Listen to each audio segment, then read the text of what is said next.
Three simple lines of API. They work no matter what simulator you use. Boom. We run it and straight away you see it's compiling. Hello everyone, I am Lucas Wik and today we're doing a quick and practical video tutorial for how to include the Vivado simulation libraries in your VHDL or Verilog simulation project, whichever you might be using. I will showcase it using my project setup where I use GHDL simulator and I use VUnit for test automation and I use the tsfpga framework to kind of keep it all together. But key point in all of this is that the API we'll be using is the same no matter which simulator you're using, if it's commercial or open source or which programming language you use. So hopefully it should be applicable no matter your environment. So if we jump into it, what you see before you is just a basic Python simulation script. You can pause the video here if you want to look closer at it, but I will just very quickly run through it so that we're kind of on the same page about what's going on here. So first lines, this is just very basic VUnit project initialization and setup. Next is this tsfpga call, which collects module source code files from the file system and it makes them available as module objects in the Python representation. We iterate over those objects, we add a VUnit library for each of them, we add all the simulation and source files to VUnit also, and we have this call, which is also a special tsfpga call, which sets up all the local test case configurations. This is the VUnit run.py concept, but in tsfpga it's a method on a module class object instead. And we set some flags to avoid warnings and errors, and then we execute the main VUnit test loop. So let's jump over to the terminal and see what happens if we execute this. We throw some threads on it and we see that it compiles. It will take just a little bit, but then something interesting should happen. There we have it. We have a compilation error. In this hard FIFO module in file, we have error cannot find the resource library unisim. Which is, you know, for this tutorial it's expected. Of course, we have not added the Vivado simulation libraries, of which unisim is one of them, of course. But let's just open this file to see what's going on here. At the top, you can see that indeed this unisim library is included, and yeah, this is a VHDL file. All the files in this tutorial will be VHDL files, but I promise you it works in Verilog, SystemVerilog also. We scroll down, we can see that indeed the FIFO 36E2 Xilinx primitive is instantiated here, which is the source of the error. That we try to compile this file, but the compiler doesn't know what is this component because we haven't added the source code, source file for it into the simulation project.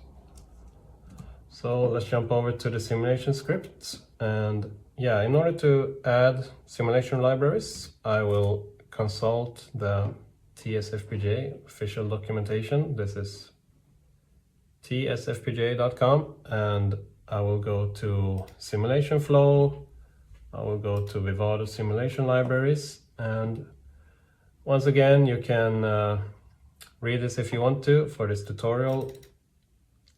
Since we want to be quick and practical, I will just copy paste the code to showcase how it's running. There. So these 3 lines is allegedly all that you need in order to simulate with the simulation libraries. We need to set a output path, this folder /simlib. Yeah, we will execute this very soon, but to quickly go through it, we are creating a Vivado simlib object using the API here in Python. We are calling this compile if needed method. What it does is hopefully somewhat self-explanatory, but it will compile all the source code from these libraries from Xilinx, and the if needed part means that once it has been compiled, the artifacts are available, so a recompile is not needed. That would just waste time. The last add to VUnit project, also self-explanatory, but it will just take the compiled artifacts and add them to VUnit as an external library. So let's go back to the terminal. We will run exactly the same command again, and we will see what happens this time. Boom. We run it, and straight away you see it's compiling. It's compiling unisim, it's compiling unimacro, unifast. These are all the Xilinx libraries. Then we compile our source codes, and then tests are executing and tests are going green. So that's wonderful. We saw that VHDL file, it was indeed instantiating a primitive, but now compilation passed, simulation passed. So yeah, obviously it worked. We are now able to simulate our designs, and we are able to test them, to run assertions, and to see that our design works. So that's wonderful. Let's run that same script again, just to showcase this compile if needed, that once I run this again, it should use the now existing compiled artifacts instead of running the compilation again. And you see, yes, straight away tests are executing. So yeah, even though that was very fast, it was maybe 8 or 9 seconds or something. We don't want to waste time unnecessarily, so only compile when necessary. The API is smart enough, however, to realize that a recompile is needed. For example, if we move to a new simulator, if we change Vivado version, or if we stay in the same simulator but the version is bumped.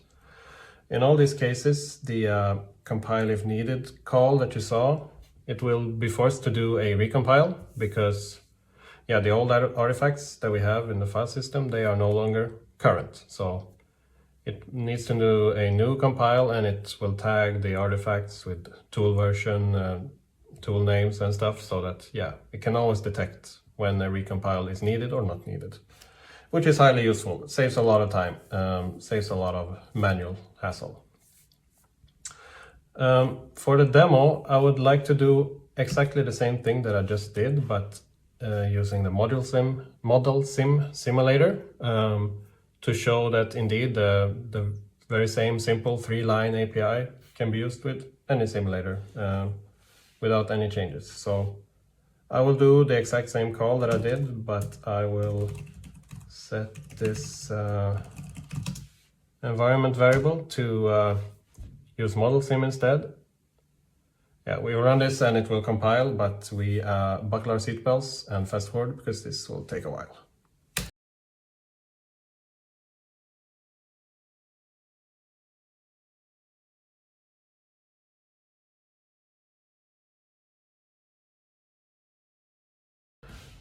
Okay, and we are back.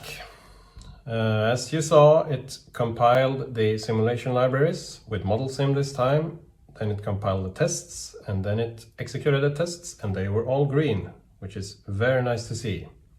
So once again, this shows that we can, with this just 3 lines of simple API, we add the simulation libraries, and we can run simulations that utilize them. So let's just do that same thing again, where we run the exact same command another time, and this time we show that since we run it once before, the artifacts should be in place, meaning that it shouldn't have to run this compilation again. It should just pull in these artifacts that it has already compiled. So we run that, and we see that, it goes directly to test execution. So it doesn't recompile anything, it just goes. Which is very nice, especially in this case, since, as we saw, the compilation now with ModelSim, it took almost 20 minutes. So we are very happy that we don't have to do that compilation again. And so that's how you do it.